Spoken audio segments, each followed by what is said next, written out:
With one exception, apples aren't native to North America. That one exception is the crab apple. Most apple picking is done by hand, and it takes approximately 36 apples to make 1 gallon of apple cider. I'm Jolie Whitney, and this is Across the Fence. The University of Vermont has been researching apples since the turn of the 20th century. The orchard at the Horticulture Research Farm in South Burlington encompasses about 5 acres.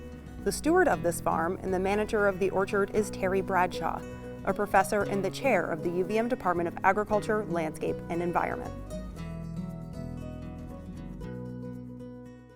We grow about 45 different varieties, mixture of newer ones, some of the older traditional ones like Empire and Macintosh, and then a few that are cider specific. And I see a ton on the branches here. Who picks them? So we're primarily harvested by students who complete an internship. They basically run all aspects of the farm, so they're harvesting vegetables, harvesting fruit, packing boxes, delivering to campus, kind of running everything in the fall. Yeah, so doing a little bit of everything. A little bit of everything and kind of tying their education to something that, applied out in the field. Sure. And how does Vermont rank compared to the rest of the nation? Vermont's not really big as far as apple production in the rest of the nation. But it's fairly important in New England. New England's about the 8th largest apple producing state if it were a state. Vermont's maybe, depending on the year, about 2nd or 3rd in total production. And you were saying apple production's pretty big within the state of Vermont, is that right? Yeah, it's the 3rd most important crop in terms of value after dairy and maple. So it's still got a substantial impact on the agricultural economy. Sure. And we're shooting this in the middle of September. What have you heard so far about this year's apple crop? Yeah, I mean, just look at it. It's a really good year. I would say for pretty much all orchards. There's a few here and there that had some frost issues back in the spring, but nothing like last year. Overall, bumper crop. Yeah, that's great to hear. And we're talking about a lot of apples grown as dessert apples, which I'm guessing these are here, but can you tell me what apples are used for cider? Yeah, these are dessert apples, but most of our cider apples are actually seconds from the dessert apple crop. So many of these may end up going to cider, although this is a pretty high quality crop. A lot of times cider apples are small, green, blemished to one degree or another. That's the bulk of cider, but then there's a whole other class of specific hard cider apples that are grown, not in huge amounts, but they're pretty high value where they are grown. They go into higher priced ciders. A lot of home brewers are interested in those for making kind of high quality ciders. So that's a whole different production system. That's maybe 2 or 3% of the acreage in Vermont. Well, thank you for speaking with me today. Thank you. Between teaching classes and managing the UVM Horticulture Research Farm, Bradshaw lends his expertise to apple growers and cider makers. We're heading to Essex Junction to Chapin Orchard to find out how apple cider is made.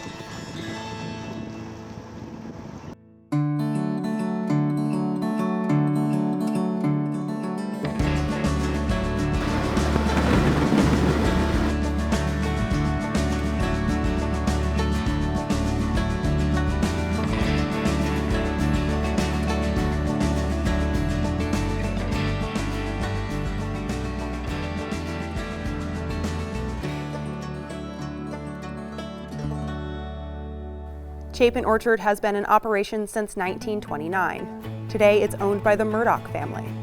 The farm features a traditional rack and cloth cider press that has been retrofitted with stainless steel parts to ensure food safety. James Bovey is the farm manager and chief cider maker. We are pressing about 160 bushels or boxes of apples today. We'll end up producing about 520 gallons of cider. So each box of apples produces about 3 gallons of cider. So in this one pressing uses about 40 boxes of apples. You get about 120 to 130 gallons of cider per pressing. And we'll do that 4 times today.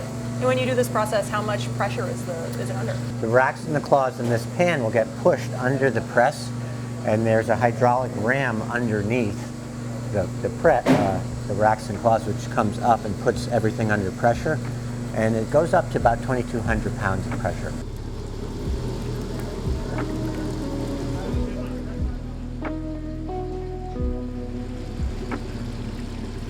So what's the difference between apple cider and apple juice?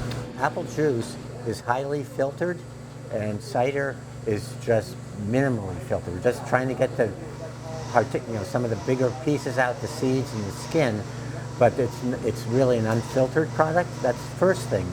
The other thing is that apple juice is either pasteurized or even often cooked to help reduce the amount of particulates in the juice, but it also kills a lot of the good things that are in juice, the microorganisms that are good for our gut and good for our health, good for our immune systems. And is that cooking why it tends to look a little different, the extra filtering? Yeah, it's just a processing process that really sort of homogenizes the juice, makes it look uniform across multiple batches. Here at Chapin Orchard, every week the cider looks different, the actual color of it, because of the cider or the apples that are going into the juice. And you folks have a bunch of different kinds of apples here, but what are the best ones for cider? It really depends on the time of year. I'd like to say that the best apples for cider are the ones that we're picking currently, the apple varieties that are ripe, the ones that we're picking, the ones that are fresh. We use a blend of apples every week, and that really makes pretty good cider. The great thing is if you come to Chapin Orchard every week and try the cider, it will taste distinctly different. It starts off tart, usually early in the season, and then as we progress, the apples get sweeter and so does the cider.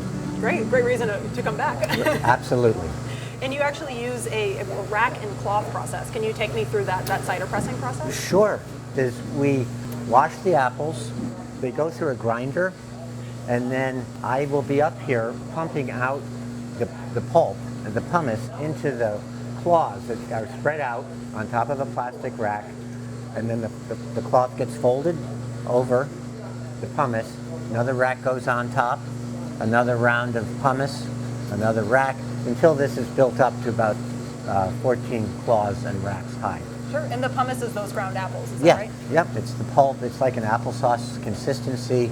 And then the cloths are porous, so when this is under pressure, when it's under the press, the juice will flow through this cloth down into our pan and then get pumped up into the refrigerated bulk tank up above.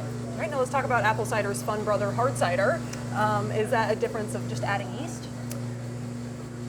Mostly, if you let regular apple cider that's been unpasteurized or unprocessed sit, it will turn into hard cider because there are yeasts in the air that will convert the sugar that's in the cider into alcohol. So it's not always adding it, sometimes it just happens? Yeah, so we do a special crush of apple cider for people that make hard cider.